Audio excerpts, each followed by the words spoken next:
La jeunesse à ce jour, je crois bien que elle est les chameaux de la traversée du désert des problèmes politiques en RDC. C'est un peu comme une brouette. Vous voyez, après les chantiers, la brouette reste dehors. Hein, et les constructeurs, les propriétaires de la maison entrent. Et ils sont dans l'abri. C'est ce qui se passe avec la jeunesse congolaise. Je vous donne un exemple très concret. La loi organique, mais également la Constitution, prévoit que dans chaque législature, nos chambres parlementaires siègent avec un bureau d'âge. Il y a un plus vieux et un plus jeune. Depuis 2006, avez-vous déjà vu un bureau définitif avec un membre jeune?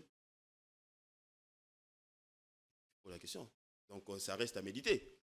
Un simple exemple, dans nos chambres parlementaires, avez-vous déjà vu un bureau définitif avec un jeune brillant, capable, compétent, qui a été porté par sa structure politique? On le voit dans le bureau provisoire, on a appelé les bureaux d'âge. Et après, dans le bureau définitif, avez-vous déjà vu un jeune siéger au bureau de la CNI? Avez-vous déjà vu un jeune siéger au Conseil économique et social? Avez-vous déjà vu combien de jeunes membres du gouvernement? Ce n'est que plus récemment. Et c'est fait comme un acte de bienfaisance. Alors qu'on ne peut pas faire des cadeaux aux jeunes en RDC. Sans les jeunes, il n'y a pas de souveraineté en RDC. Nous parlons aujourd'hui de la question de souveraineté. L'article 5 de la Constitution vous dit que la souveraineté appartient au peuple. Faisons cet exercice de réflexion. Si la souveraineté appartenait au peuple et que nous sommes dans un pays qui a plus ou moins 120 millions d'habitants, dont les 70% seraient jeunes, à qui appartenait réellement la souveraineté? De façon concrète. C'est vrai que nous sommes tous, nous faisons partie de la population du peuple congolais. Mais quand il faut actionner la voix du peuple, qui porte réellement la voix du peuple en RDC? C'est les jeunes. Et donc, pour être concret, pour être pragmatique, il faudrait bien sûr dire aujourd'hui que la voix du peuple, ce n'est pas la voix de Dieu au Congo. La voix du peuple, c'est la voix des jeunes. Parce qu'on ne peut vouloir que rester plus longtemps quand on ne sait qu'on ne fout rien. Quand les poids du travail vous encombrent, vous n'avez pas le temps de demeurer dans l'oisivité, passer votre temps inutilement. D'ailleurs, votre besoin le plus urgent, c'est de quitter ces milieux-là et d'aller vous reposer. Voilà. Mais quand quelqu'un n'a pas besoin de se reposer, c'est qu'il s'amuse. Parce que c'est lui qui travaille de façon acharnée. C'est lui qui cravache à tout moment. Doit trouver un temps de repos pour renouveler ses forces. Voilà. C'est pourquoi vous voyez en Occident, la culture politique occidentale qui impose, qui fait qu'aujourd'hui, les dirigeants quittent facilement le pouvoir. Ce n'est pas parce qu'ils ont peur de quelqu'un, ce n'est pas parce qu'ils n'ont pas besoin de rester au pouvoir, c'est simplement parce qu'ils sentent que ça pèse. Oui, c'est ce qu'on dit que le prestige du pouvoir réside dans les cauchemars du devoir. Wax de Maman Moseka, les Toko Maka légende, la 3.5, 4.5, to 5.5 $, signature Yalibela et Tikali, inoubliable, avec le wax de Maman Moseka. Coucou, je suis Tendela, ambassadrice des chaises. Fini les événements avec des chaises qui ne ressemblent à rien. Fini les fêtes ou le deuil avec des chaises qui ne nous honorent pas. Fini les décorations avec des chaises de l'humiliation. Venez vous procurer les plus belles chaises de la capitale à petit prix.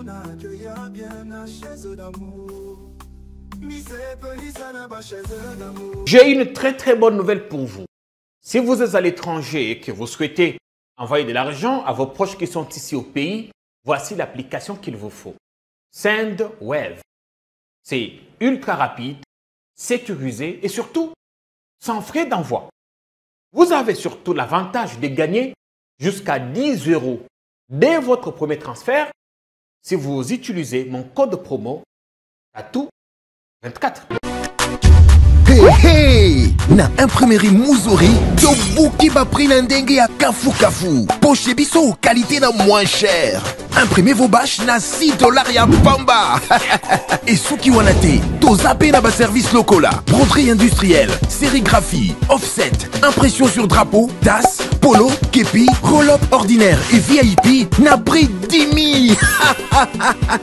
Yoka mwana mère, to buki pe ba extend na 29 $ ya pambae. Alors, profitez de notre promotion pour bénéficier de moins 15% sur toutes vos impressions. Retrouvez-nous facilement sur l'avenue des Syndicats numéro 369, juste derrière la Sophie Bank, sur Flambeau, Kinshasa Gombe, RDC. Pour tout besoin, contactez-nous dès maintenant sur plus 243 98 000 45 15. Imprimerie Muzuri. vous dominez l'impression.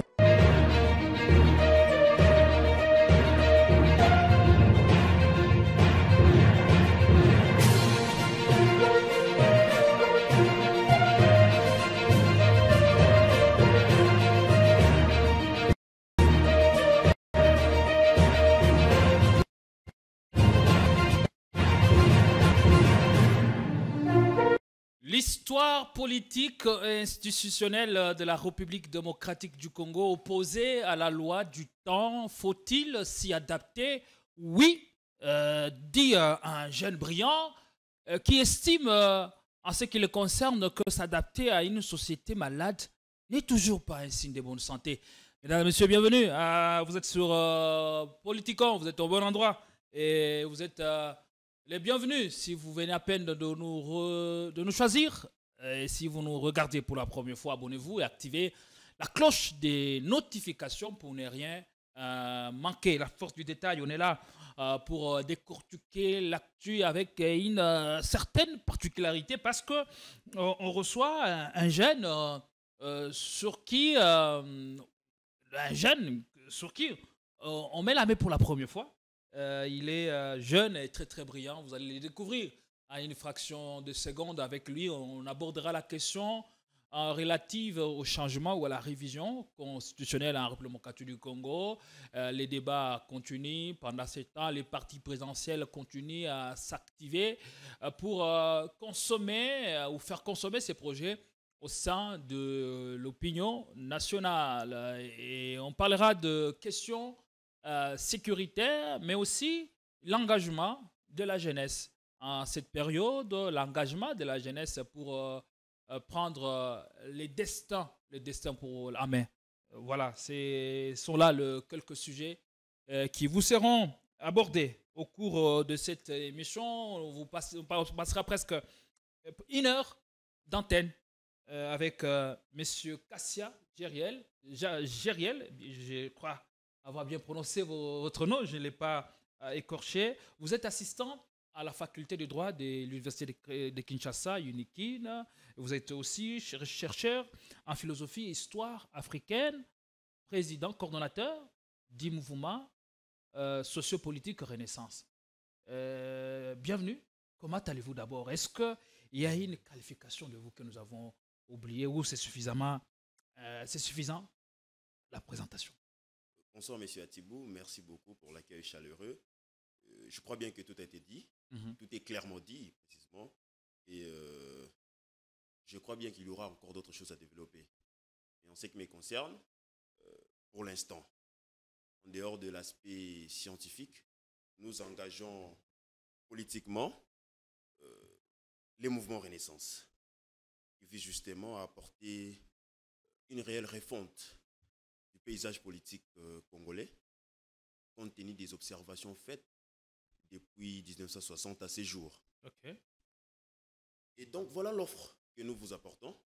Et je vous laisse l'amabilité de nous consulter pour pouvoir avoir des réponses assez idoines qui pourront aussi, dans la mesure du possible, ouvrir les yeux de nos compatriotes qui nous suivent en ce moment ou qui nous suivront dans les jours à venir.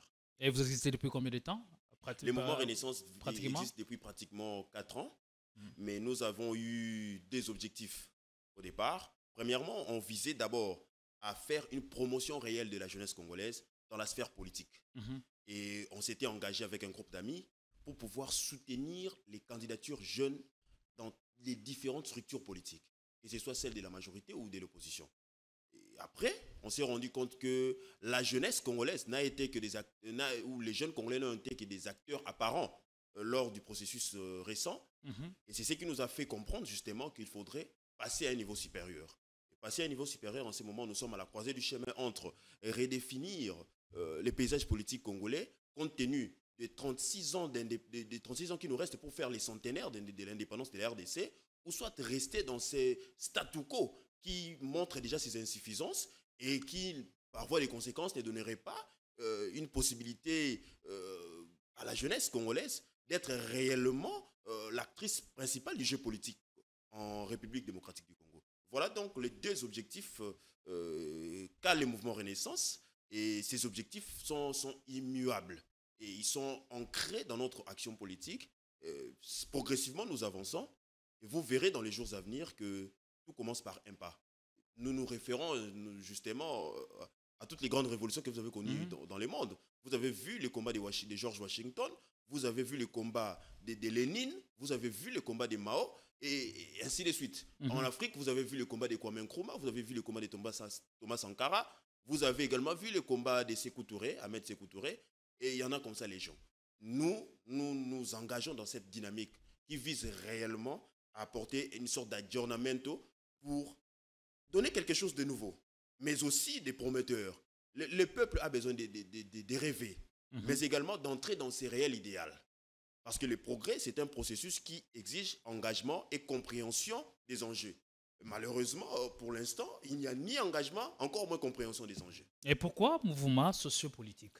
Mais parce que nous avons tenté, avec toute forme de structure, nous avons essayé, par la voie des associations sans but lucratif, nous avons aussi essayé par la voie des partis politiques classiques de ces jours, depuis 1960 à ces jours. Je suis un acteur présent dans les structures politiques congolaises. Mais nous comprenons qu'à l'intérieur de nos partis politiques, en grande majorité, il y a un grand vide, il n'y a rien, ce sont des structures béantes. C'est ce que vous avez découvert. Oui, justement. Et c'est là donc cette expérience vous a été quelque peu bénéfique pour vous. Bien évidemment.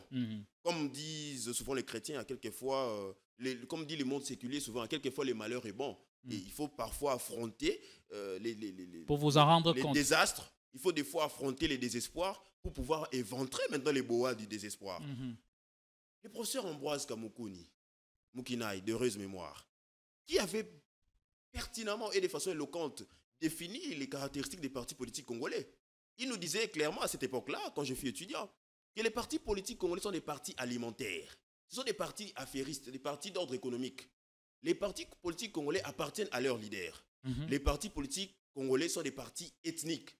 Et les partis politiques congolais sont des partis politiques à caractère conjoncturel. Donc, au fond, il n'y a aucune offre conséquente. Il n'y a rien sans base idéologique. Ils sont également sans base idéologique. C'est ce qui occasionne aujourd'hui l'obscurantisme assez omniprésent dans la société congolaise. C'est les premiers acteurs, les premiers concepteurs de l'obscurantisme en RDC sont notamment les partis politiques. Ensuite viennent les églises. Quand je parle des églises, je parle des structures, des assemblées. Parce que l'église est divine. Dieu est unique. Dieu n'a pas de religion. Mais tout ce qui est organisation ecclésiastique est l'œuvre humaine.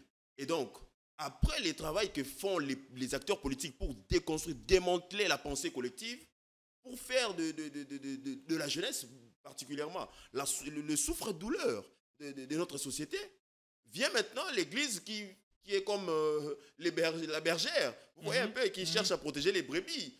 L'église prend et ils font qu'est-ce qu'on fait des jeunes aujourd'hui, des bergers, des évangélistes. Même quand on n'en a pas vocation, on se retrouve berger et on commence à faire des fausses prophéties. Alors que celui-là pouvait être un ingénieur, pouvait être un agriculteur. La prière, la spiritualité n'a rien à voir avec le fait que nous soyons toujours permanents dans une assemblée, dans un bâtiment, dans une bâtisse. Mais aujourd'hui, on a profité de cette faiblesse, de ces manques d'emploi, de cette oisiveté des jeunes pour pouvoir exploiter cette frange de la population qui est le moteur, qui est le levier même du développement africain. Parce que l'Afrique a vocation d'être toujours ces pays ou ces continents, qui comptent sur la jeunesse. Si les cas palpants, nous avons connu la révolution de la jeunesse congolaise en 1959, qui a débouché sur l'indépendance. Nous avons vu la révolution de la jeunesse congolaise qui a accompagné Mobutu, le maréchal. Les gouvernements des commissaires d'État, ce n'étaient pas des vieux. Les papas Etienne Tshisekedi, notamment, en faisaient partie, c'était des jeunes. Nous avons vu encore la révolution de la jeunesse congolaise avec Mouzé Laurent Désiré Kabila. Les Kadogo n'étaient pas des papas. Et c'est cette même révolution qui a donné à Joseph Kabila 29 ans le pouvoir en 2006. Et c'est cette même jeunesse qui a dit à Joseph Kabila, bon ça va, tu en as fait assez, nous t'aimons beaucoup, mais va te reposer un peu. C'est cette même jeunesse qu'on a utilisée. Mais c'est aussi cette même jeunesse qui a soutenu Tshisekedi. Félix, Antoine, actuellement. Mais quelle est la place des choix qu'occupe la jeunesse aujourd'hui en RDC? Et quelle est la force de la jeunesse? Parce que à travers l'histoire, on a vu la jeunesse s'élever pour parfois faire partir certains régimes. Chambarder l'ordre politique. Ou changer l'ordre politique carrément. C'est quoi la force de la jeunesse? la jeunesse, à ce jour, je crois bien qu'elle est les chameaux de la traversée du désert des problèmes politiques en RDC. C'est un peu comme une brouette. Ouais, après les chantiers, la brouette reste dehors. Hein, et les constructeurs, les propriétaires de la maison entrent et ils sont dans l'abri. C'est ce qui se passe avec la jeunesse congolaise. Je vous donne un exemple très concret. La loi organique, mais également la Constitution, prévoit que dans chaque législature, nos chambres parlementaires siègent avec un bureau d'âge. Il y a un plus vieux et un plus jeune. Depuis 2006, avez-vous déjà vu un bureau définitif avec un membre jeune? Pour la question. Donc, ça reste à méditer. Un simple exemple, dans nos chambres parlementaires, avez-vous déjà vu un bureau définitif avec un jeune brillant, capable, compétent, qui a été porté par sa structure politique? On le voit dans le bureau provisoire, on a appelé les bureaux d'âge. Après, dans le bureau définitif, avez-vous déjà vu un jeune siéger au bureau de la CNI? Avez-vous déjà vu un jeune siéger au Conseil économique et social? Avez-vous déjà vu combien de jeunes membres du gouvernement? Ce n'est que plus récemment. Et c'est fait comme un acte de bienfaisance. Alors qu'on ne peut pas faire des cadeaux aux jeunes en RDC. Sans les jeunes, il n'y a pas de souveraineté en RDC. Nous parlons aujourd'hui de la question de souveraineté. L'article 5 de la Constitution vous dit que la souveraineté appartient au peuple. Faisons cet exercice de réflexion. Si la souveraineté appartenait au peuple et que nous sommes dans un pays qui a plus ou moins 120 millions d'habitants, dont les 70% seraient jeunes, à qui appartenait réellement la souveraineté? De façon concrète, c'est vrai que nous sommes tous, nous faisons partie de la population du peuple congolais. Mais quand il faut actionner la voix du peuple, qui porte réellement la voix du peuple en RDC? C'est les jeunes. Et donc, pour être concret, pour être pragmatique, il faudrait bien sûr dire aujourd'hui que la voix du peuple, ce n'est pas la voix de Dieu au Congo, la voix du peuple, c'est la voix des jeunes. Vous réclamez votre droit ou vous êtes dans une dynamique de révolution que vous voulez obtenir coûte que coûte? Oui, mais c'est aussi une dynamique que je suis en train de construire, non pas pour moi, mais pour la postérité. Parce que la RDC est une société qui renaît sur les cendres de sa jeunesse. Vous avez vu, je vous ai donné l'exemple de 1959 à ce jour. Ça prouve à suffisance que nous sommes déjà dans un continent très jeune, malgré toutes les officines internationales qui cherchent à calciner, à détruire la jeunesse africaine, à nous faire tuer dans la Méditerranée, et la Méditerranée qui nous renvoie à des corps livides, qui nous envoie des migrants des rêves, comme l'a chanté Fally Poupa. Mais nous voyons que la jeunesse fait preuve toujours de résilience. Quand il n'y a même pas de transport, vous voyez cette masse qui jonche nos boulevards. Ce sont des jeunes qui se cherchent. Ce sont des jeunes qui transpirent chaque jour. Mais ce sont aussi ces jeunes-là qui sont exposés aux maladies sexuellement transmissibles. Ce sont aussi ces jeunes-là qui sont exposés à l'insécurité dans l'est de notre pays. Et ce sont ces jeunes qui sont en manque d'accès à l'éducation, en manque d'accès aux services sociaux de base. Et quand on dit maintenant la jeunesse c'est l'avenir, je me pose la question de quel avenir parle-t-on et avec quelle qualité des jeunes? Et c'est cette jeunesse qui est en manque d'accès aux opportunités, à la connaissance, puisque Cheikh Anta Diop, d'heureuse mémoire, qui disait que nous avons le plein devoir de nous armer des sciences jusqu'aux dents. Et là, dans cette conflagration internationale, quand il y a les BRICS et les combats contre les anciens alliés occidentaux, l'OTAN, plus précisément, on se pose la question, quelle serait la perception de cette jeunesse qu'on dit que c'est l'avenir face aux enjeux du monde? Quelle serait la perception de la jeunesse congolaise face à l'agression rwandaise? Est-ce que c'est à dessein qu'elle est laissée pour compte? Oui, c'est à dessein. Oui, c'est à dessein. Nous avons des usiniers auprès de nos dirigeants politiques, des usiniers du mal, des concepteurs. C'est ce que moi j'appelle les prêtres de l'homélie du mal. Leur objectif principal, c'est travailler pour que la RDC soit une société obscurantiste, où les savoirs seront bannis, où l'intelligence est un défaut. Nous sommes dans cette société où la tricherie est devenue une valeur. Nous sommes dans une société où on a fait la négation du travail comme valeur. Vous voyez un peu, tout le monde arrive en retard au travail, tout le monde part très tôt tout le monde dans la loi du moindre effort. Mais à la fin, tout le monde réclame son salaire.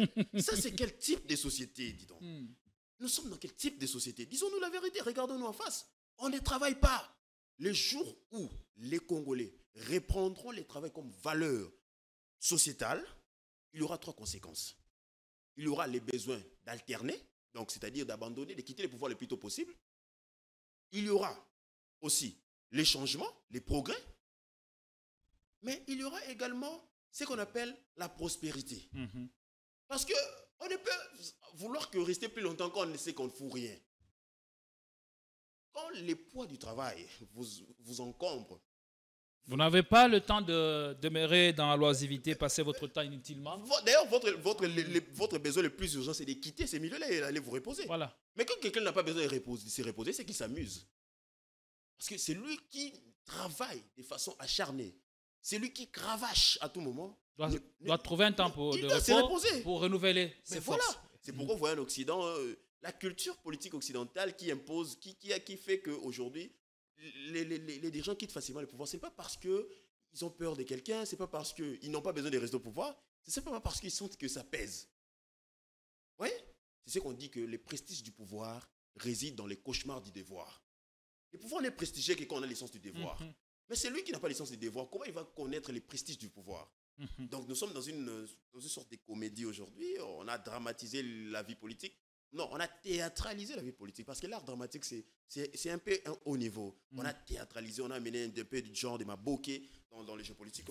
Vous êtes exactement presque, disons, le porte-parole ou le porte-étendard de la jeunesse. Vous portez la voix de toute la jeunesse sur ces plateaux. Mais pourquoi parler de la jeunesse et non des générations?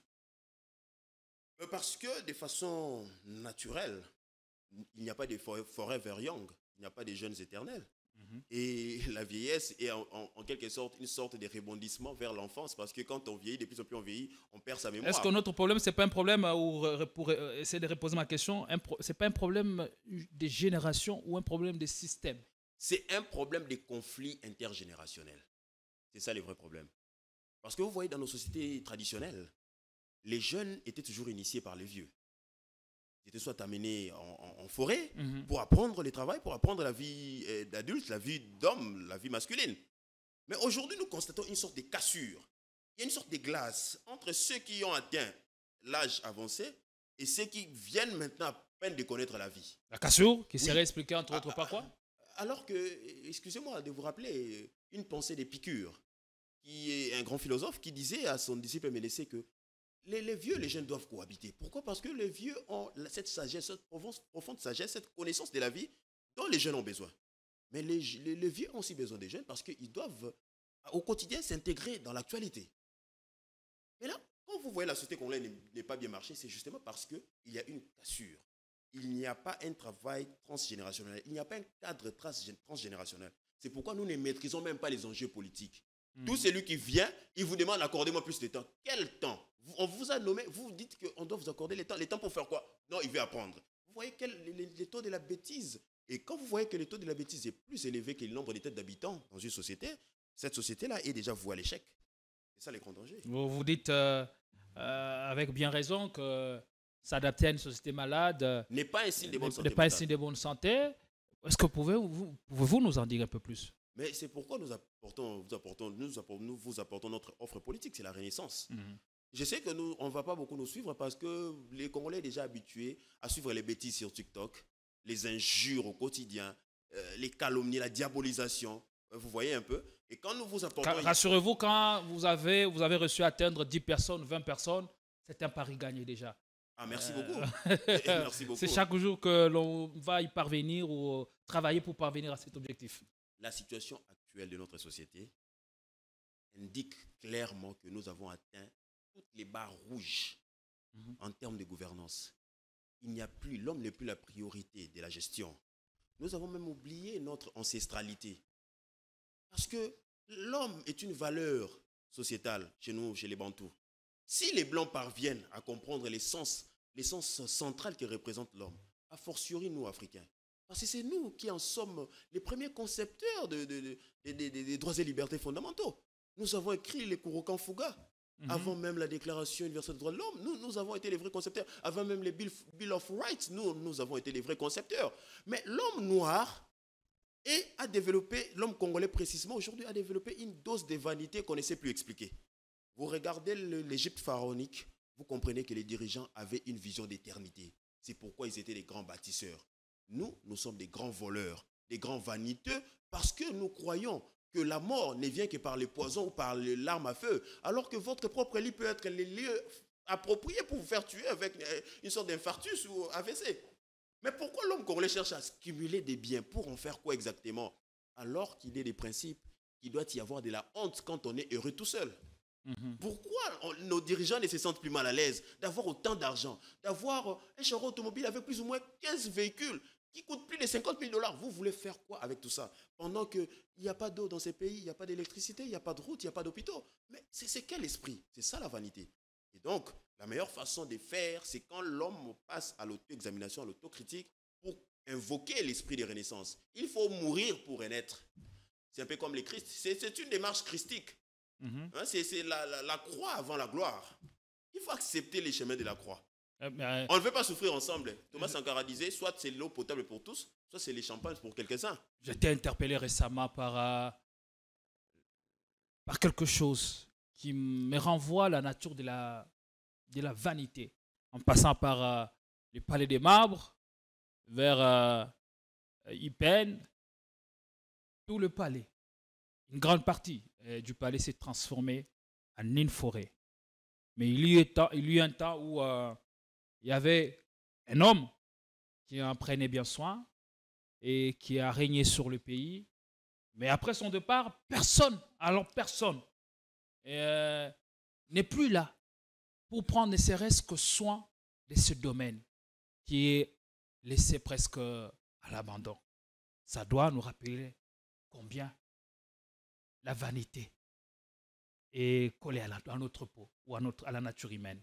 Alors en vous lançant dans l'arène politique, à Sagériel, vous n'avez pas horreur ou peur de la politique. Pourquoi la politique devrait faire peur? Vous n'avez pas horreur de la politique? En quoi la politique est horrible? C'est à vous de me donner des précisions, parce que quand vous dites déjà que je dois avoir horreur, en quoi la politique est horrible? Vous avez été dans différents partis politiques. Vous avez vu ce que vous avez vu. Est-ce que ça ne vous a pas interloqué? Et bien évidemment, j'ai simplement compris qu'il n'y a pas de pensée. Parce que la société se pense. Vous voyez? Toute société se fonde sur une réflexion. Les États-Unis d'Amérique n'est pas une invention de Donald Trump ou de Joe Biden. Les États-Unis d'Amérique, c'est la conséquence de la pensée de Washington, de Jefferson, de Madison, de tous ces grands penseurs, des philosophes. La société russe est la pensée des bolcheviks. La société russe moderne est la pensée des bolcheviks. La société chinoise est la pensée de Mao et de tous ses compagnons, notamment de Deng Xiaoping. Mais quand on vient en Afrique, on vous dit, nous avons eu des pères des indépendances. Vous voyez les termes? Mais là-bas, on dit, il y a eu des pères fondateurs. Ici, on vous dit, nous avons eu des pères des indépendances. C'est déjà très nuancé. Une grande différence. Très grande différence. C'est-à-dire le père de... Vous avez parlé de père de... Des indépendances et les pères fondateurs. Les pères fondateurs. Le père fondateur, c'est qu'ils ont posé les jalons. Voilà. Ils ont posé le fondement. Exact. Sur lequel sont assis leurs pays. Voilà. Donc ce n'est pas Donald Trump qui viendra ici pour déroger au principe de la liberté ou de la puissance étatique américaine. Parce que c'est ce que Washington a vu il y a des siècles passés. Et Poutine, fidèle aux enseignements de Lénine, Poutine réclame les territoires de l'Ukraine. Pourquoi? Parce que depuis les temps anciens, selon Poutine, selon l'histoire russe, l'Ukraine d'aujourd'hui détient les territoires qui sont culturellement des territoires qui devraient revenir à la Russie. Poutine n'a rien à inventer. Poutine est un élève fidèle des enseignements de Lénine et de Staline. Une grande partie de l'Europe n'a pas connu l'oppression dont a été victime l'Afrique en général, eh bien avant que l'Afrique ne soit visitée par le soleil des indépendances. Est-ce que c'est, en quelque sorte, les pères des indépendances ne méritent pas qu'on parle d'eux ou que l'on rende ces hommages? Oui, on doit les célébrer. Mais il faudrait que nous fabriquions ou nous inventions maintenant les pères fondateurs. Les pères fondateurs de l'État congolais. Les pères fondateurs de la société congolaise. Peut-être que Lumumba aurait pu devenir un père fondateur parce qu'il y a une pensée en Lumumba. Mais on ne lui a pas donné le temps assez pour bien déployer ses pensées. Mais après plus de 60 ans, oui, est-ce qu'on peut toujours y arriver? C'est possible. Parce que quand vous dites que peut-être c'est parce que l'Afrique a été dominée et tout ça, je n'en disconviens pas, c'est vrai. Mais on ne peut pas rester dans ces jérémiades-là, dans ces lamentations quotidiennes. Le monde n'a pas pitié. Le monde n'est pas l'église. Ici, dans ces bas mondes, soit vous êtes fort, soit vous êtes faible. Et on s'en fout. Si vous êtes faible, on vous écrase. Si vous êtes fort, on vous respecte. L'Europe dont on parle aujourd'hui, c'est les lieux les plus sanguinaires de l'humanité. Prenons seulement les cas les plus récents de la Deuxième Guerre mondiale. Où est-ce que dans l'humanité, on a connu aussi un grand nombre d'atrocités? C'est que Hitler a fait aux Juifs, serait comparable à quoi exactement? La civilisation sauvage qu'on nous a chantée pendant des années, ça a commencé là, ces gens là-bas. Sont des anthropophages, des sanguinaires, des cannibales. Merci beaucoup. Ce sont des gens très dangereux. Mais je ne parle pas de ceux qui diraient. Je parle de cette culture dont ils ont hérité. Il en est de même pour nous. Nous n'avons pas droit aux jérémiades. Organisons-nous en société. D'ailleurs, nous ne sommes pas encore une nation jusqu'à ces jours, ce qui est grave. Et quelles sont les caractéristiques? Permettez-moi de vous poser cette question, parce que vous parlez d'une chose essentielle et substantielle pour notre pays, les caractéristiques d'une nation. Pour avoir les mots les plus simples, pour être appelé une nation, c'est d'abord avoir une communauté de vie. De vivre ensemble. De vivre ensemble, c'est créé à partir du moment où vous avez un même sort du passé. Vous avez connu de façon dramatique les mêmes traumas, vous avez connu les mêmes combats, et vous avez décidé de cohabiter ensemble pour fédérer ou constituer une vraie force afin que vous puissiez vous fixer une même perspective. Une perspective commune. Voilà. C'est ce qui est repris même dans l'hymne national congolais, même dans notre préambule. Unis dans les sorts. Nous avons été unis par les sorts du colonialisme. Parce qu'avant la colonisation, la RDC était un ensemble de vassaux. Il y avait des royautés, des principautés partout. Léopold II arrive, il dit, désormais, nous vous organisons en État. Et l'État est une forme purement juridique. Mais pour que l'État soit fort, il faut y avoir une base sociologique, c'est ce qui est la nation. Malheureusement, aujourd'hui, à la place de consolider notre caractère national, notre unité nationale, la RDC est en train de se dépecer d'une façon tacite, si vous ne le savez pas. J'ai déjà les plus grands porteurs de la balkanisation tacite du Congo sont les acteurs politiques congolais. Parce que comment expliquer même les leaders politiques congolais quand je vous ai dit que les partis politiques sont en caractère culturel ou tribal? Comment on vous identifie? Votre force politique est identifiée par rapport à votre région d'origine. Regardez, je ne veux citer les noms de personnes, mais regardez chaque leader politique qui s'est dit être grand dans ces pays. Il n'est que plus grand que dans son milieu, dans sa région d'origine. Chacun a un chez soi. Et il faut commencer. Surtout ces discours-là de construisez chez vous. Il faut commencer là où on est né, parce que même Jésus-Christ a commencé à évangéliser à Jérusalem. Mais ça, c'est une farce. C'est une farce. Quand on a l'ambition de devenir une nation puissante, on ne sait plus s'identifier réellement où on est. Où on est chez soi exactement. On sait trouver on sait trouver exactement, on sait identifier où se trouverait un meilleur domicile, si on peut le dire.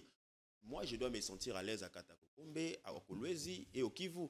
Je dois me sentir aussi à l'aise au Congo central. Merci beaucoup. C'est ça la nation. Kassia Gériel, je rappelle que vous êtes coordonnateur du mouvement sociopolitique Renaissance qui vient avec une nouvelle offre politique un peu convaincante ou quelque peu convaincante. Aussi, il est assistant à la faculté de droit de l'UNIKIN. On a le plaisir de le recevoir sur ce plateau. On parle avec le politique à venir du Congo. Allez, il y a une question qui est en vogue depuis une certaine période, la question sur le changement de la Constitution. Je voudrais avoir votre avis sur cette question. Qu'est-ce que vous en pensez? Est-ce que vous êtes du côté des révisionnistes ou de ceux qui s'opposent à un quelconque changement ou révision constitutionnelle? Merci beaucoup, M. Atibou. Et votre question me renvoie directement à la pensée de Michel Debré qui disait que dans une démocratie, le conflit est un élément indicateur d'une démocratie. Moi, je ne dirais pas le conflit, je dirais la contradiction.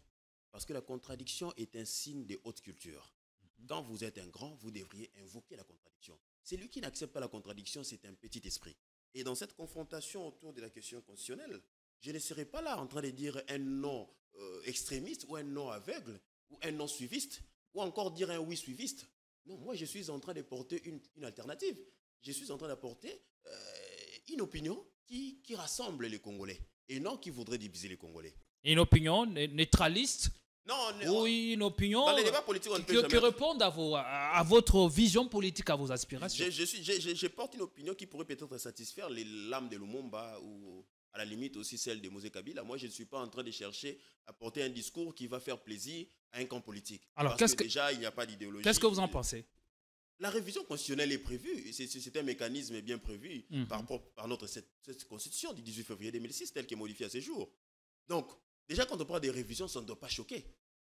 Et quand on doit parler révision, nous savons ce qui est révisable et ce qui n'est pas révisable dans cette constitution. Ça ne doit pas faire débat. Ça ne doit même pas faire débat. Mais le débat intervient, c'est quand on parle du changement de la Constitution, toucher aux matières intangibles, de matières verrouillées. Il faudrait maintenant apporter alors, une certaine technicité. Lorsque vous écoutez les uns les autres, quelle est l'idée que vous faites même de ce débat? Ce débat est teinté d'inimitié. Ce n'est pas un débat de contradiction, ce n'est pas un débat d'adversité. C'est ce qui même dénature notre système politique. La classe politique congolaise excelle en fiel. La haine, c'est ce qui dirige, c'est le fil conducteur de la politique en RDC. La politique, c'est un monde des pensées, des valeurs. Vous voyez un peu? Mais ici au Congo, on n'est pas des adversaires, on est réellement des ennemis. C'est ce qui nous bloque, c'est ce qui nous freine. La politique répond à la valeur d'adversité. Mais au Congo, c'est l'inimitié qui conduit les acteurs politiques. Dès l'instant où je ne suis pas d'accord avec vous, au lieu de m'arrêter à l'idée, je commence même à vous détester, vous la personne, au point même de vous éliminer physiquement. Je ne dis pas qu'à l'étranger, il n'y a pas de crimes d'État ou des crimes politiques. Néanmoins, au Congo, on a dépassé les limites. Les débats autour de la révision constitutionnelle, comme je viens de vous le dire, c'est un débat normal, scientifique, mais aussi politique.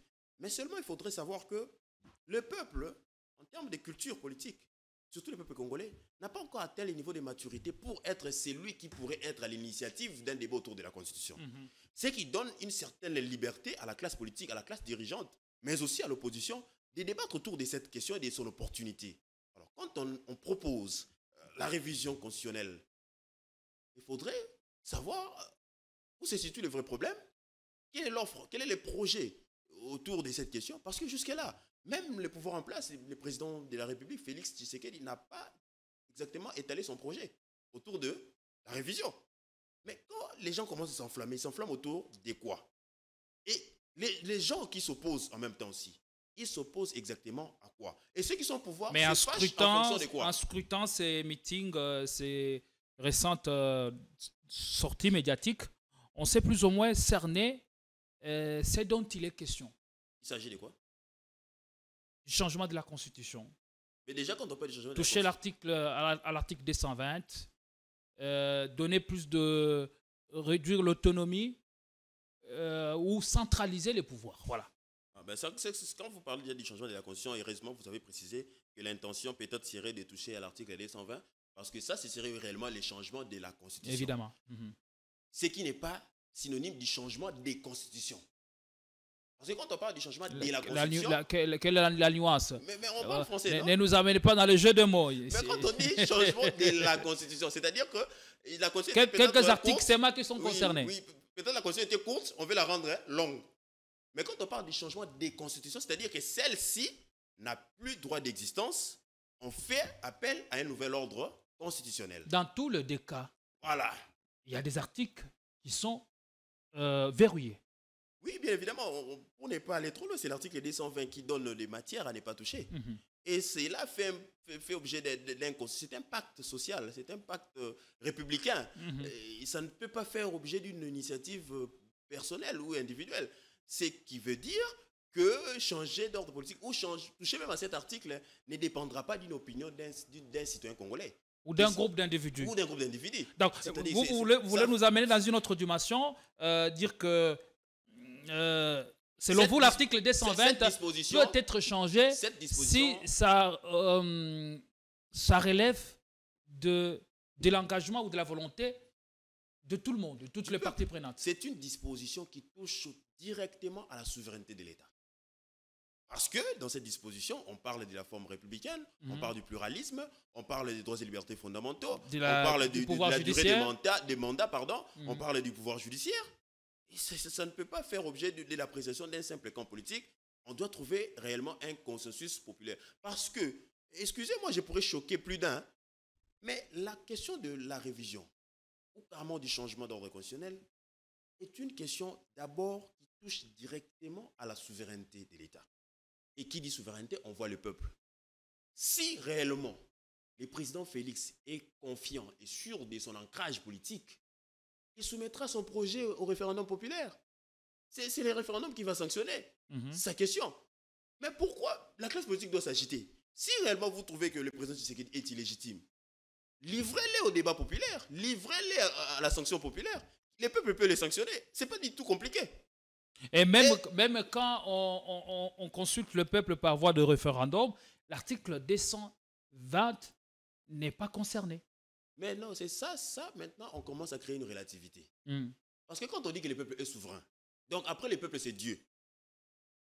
En matière de la destinée d'un État, après le peuple, c'est Dieu.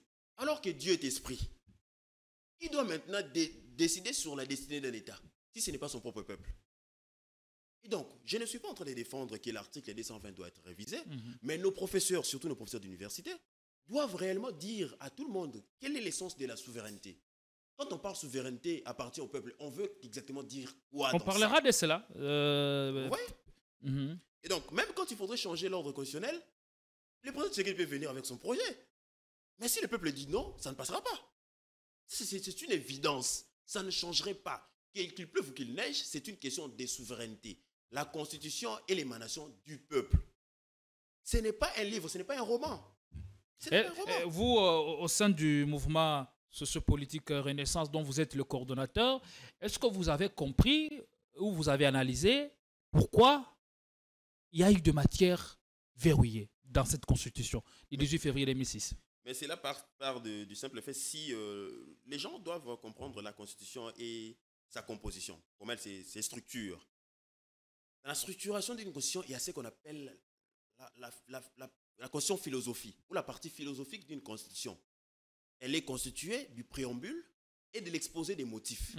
Même si vous ne lisez pas tous les articles de la Constitution, allez à l'appendice de la Constitution, allez à l'exposé des motifs pour trouver les vraies motivations qui ont poussé les constituants originaires à mettre ces différentes bases qui ont constitué l'armature constitutionnelle que nous avons aujourd'hui. Et donc, ça ne doit pas être simplement l'apanage des constitutionnalistes. Tout scientifique peut aller à l'exposé des motifs pour comprendre les régimes politiques. C'est l'impression qu'on veut nous donner. Non.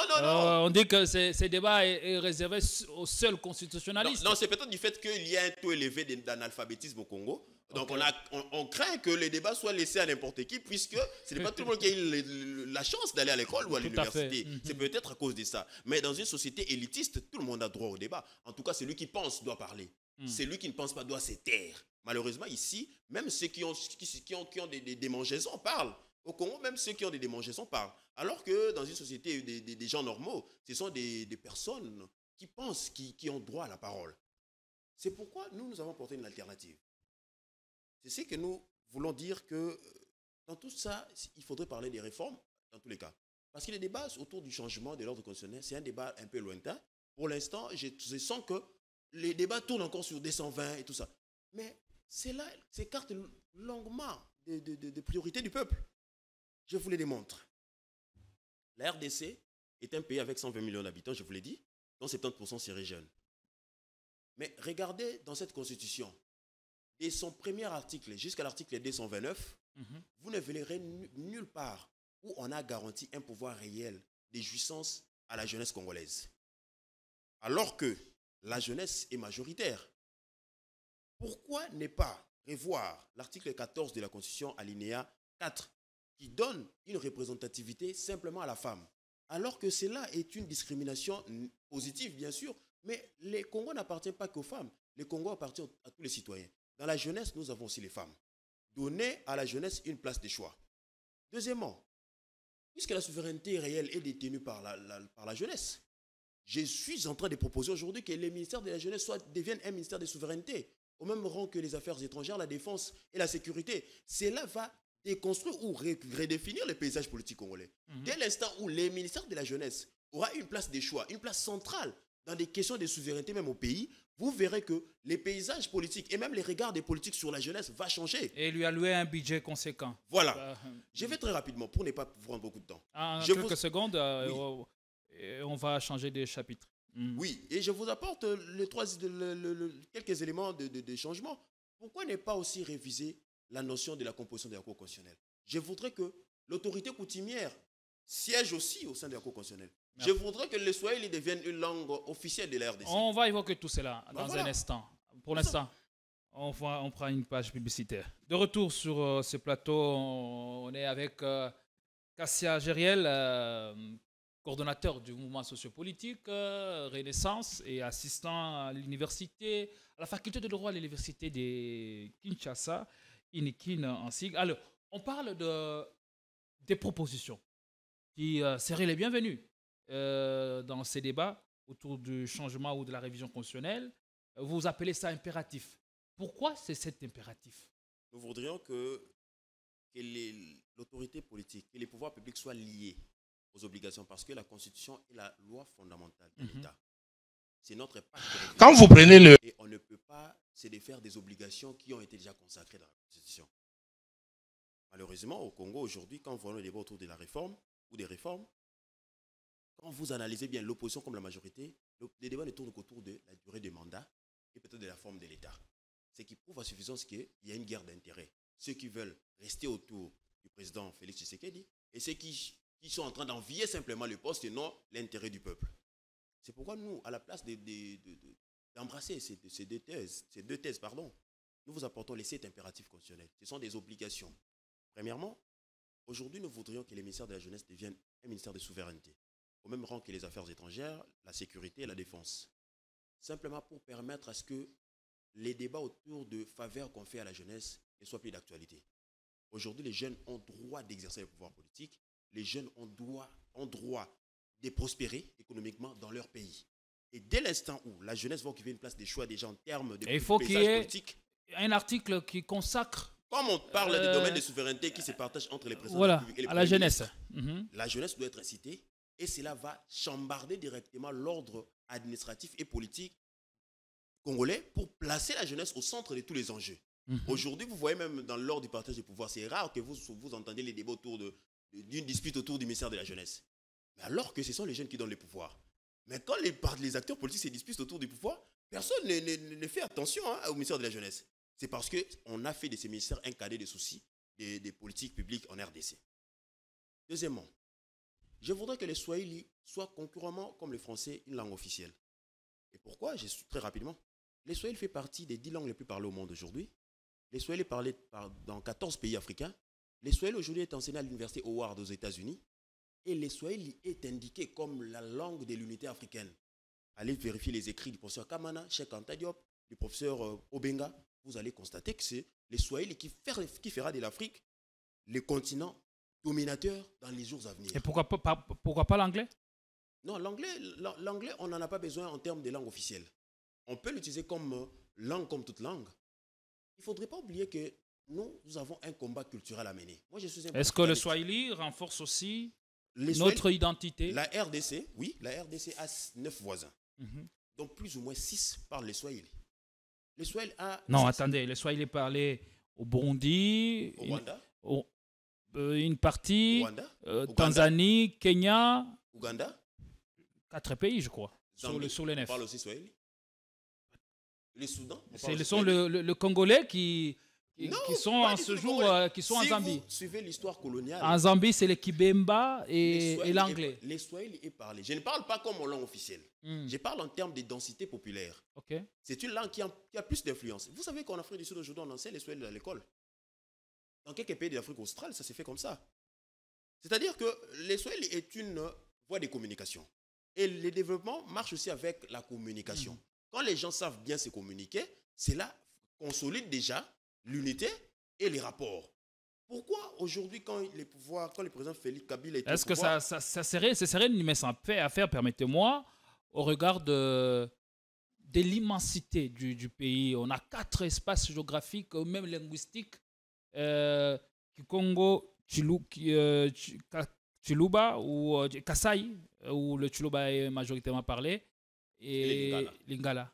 Les Lingala est pratiquement parlé partout. Est-ce que c'est... Les Lingala. Ce serait une affaire aisée?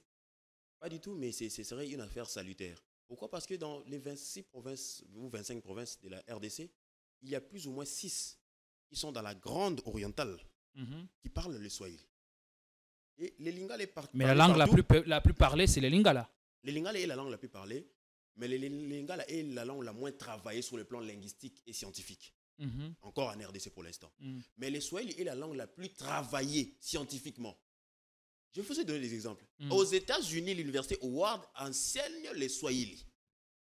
Et quand on compte le Swahili aujourd'hui parmi les 10 langues les plus parlées au monde, comprenez un peu la dimension.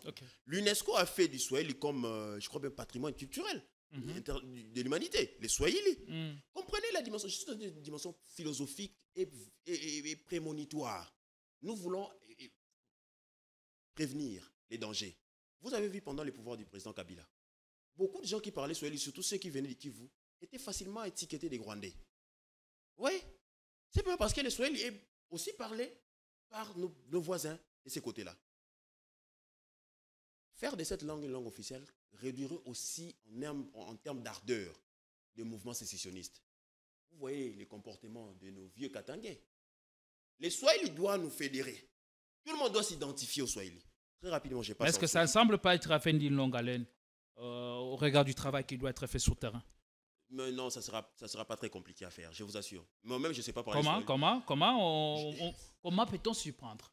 Je vais développer, mais je ne veux pas que vous puissiez me couper les dents puisque nous avons cet impératif. Dites l'essentiel au moins.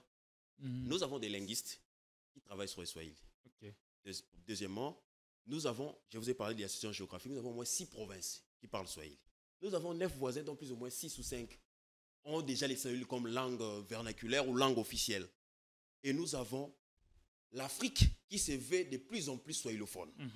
Aujourd'hui, tout est question de l'organisation du programme de notre éducation. On ne peut pas, par exemple, parler de l'anglais comme langue officielle alors que déjà les Français, pour nous, n'est pas une langue qu'on maîtrise. On parle des pays, les grands pays francophones, non pas en termes de notre capacité à parler. Pas en termes de perfection. Mais c'est en termes de densité populaire. Donc, c'est-à-dire que quand on dit que les plus grands pays francophones, ce n'est pas parce que nous parlons bien français. C'est simplement parce que nous sommes nombreux, c'est un grand pays. Donc, on ne peut pas se tromper, c'est leurrer pour dire que non, nous parlons déjà, nous sommes les grands pays francophones, on peut encore devenir un grand pays anglophone. Nous avons aussi un combat culturel à mener.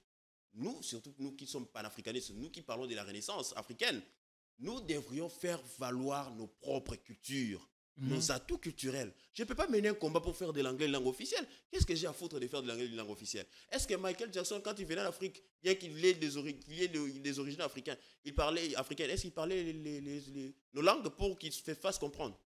Ils ont des interprètes, non?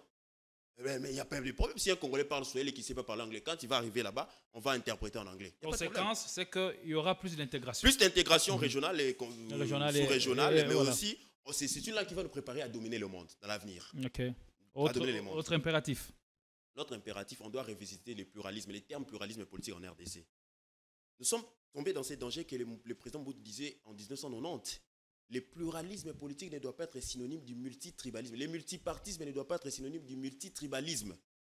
Aujourd'hui, quand vous regardez les paysages politiques congolais, vous savez comment identifier chaque parti politique à une région bien déterminée culturellement. Et donc, avec tous ces nombres, avec cette avalanche, cette prolifération des partis politiques qui détruit d'ailleurs, les partis politiques détruisent plus que les églises aujourd'hui en RDC. Donc si Karl Marx était encore vivant, il aurait encore de mots forts pour...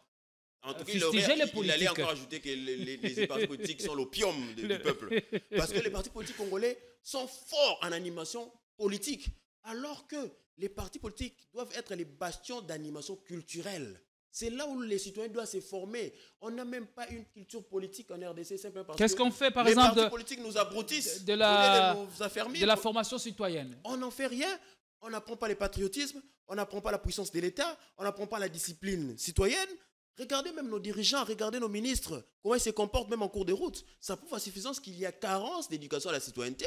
Donc les partis politiques ne travaillent pas en termes d'idéologie. Les partis politiques défendent les individus, ils ne défendent pas les idées.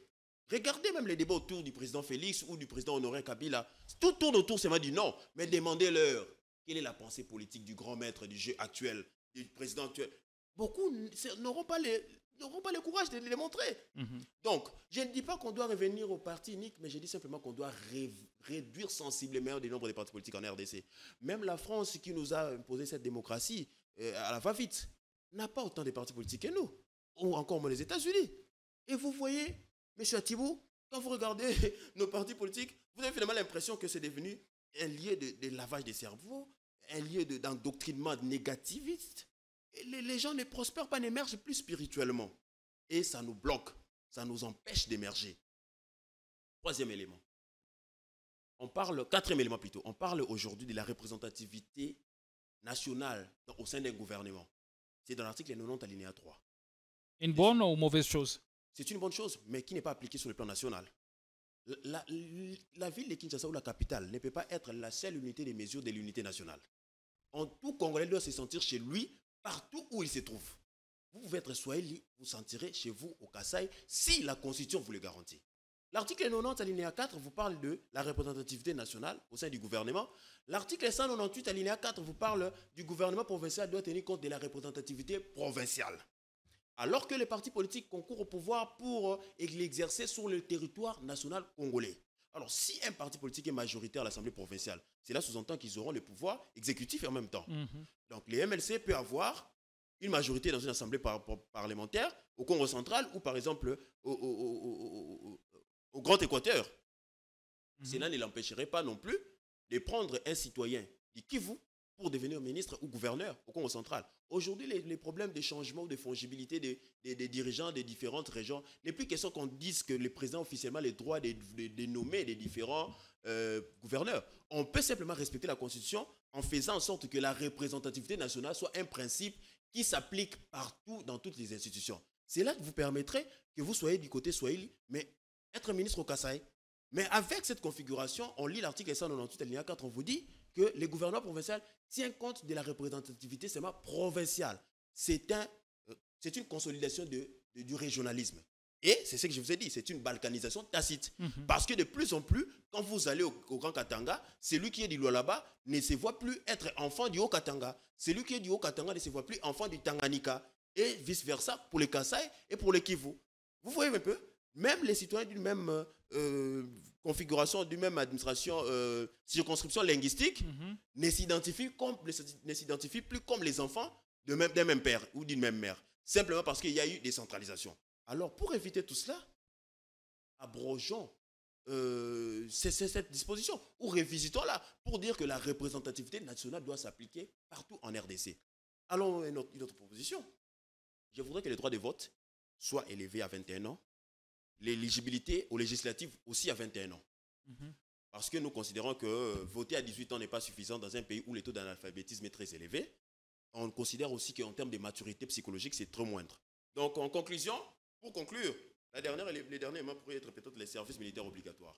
On en parlera prochainement avec beaucoup plus de détails. Allez, merci beaucoup, Kassa Gérel, pour être passé. On n'a pas eu le temps d'éplucher toutes les questions. Malheureusement. L'actualité notamment, le président est annoncé, arrive ce mardi à Kananga, où il passera la fête à Noël. Il y a l'affaire don de Jeep aux députés. Ça fait couler beaucoup d'encre et de salive. Mais on aura tout le temps de vous recevoir, de vous solliciter pour d'autres questions ou dans une autre émission beaucoup plus élaborée. Et ce sera déjà peut-être en 2025, si Dieu nous prête vie, avec toute la force et toute la grande équipe. Merci d'être venu. C'est moi qui vous remercie. À toutes et à tous, merci de votre fidélité. Restez-nous fidèles. Bonsoir chez vous.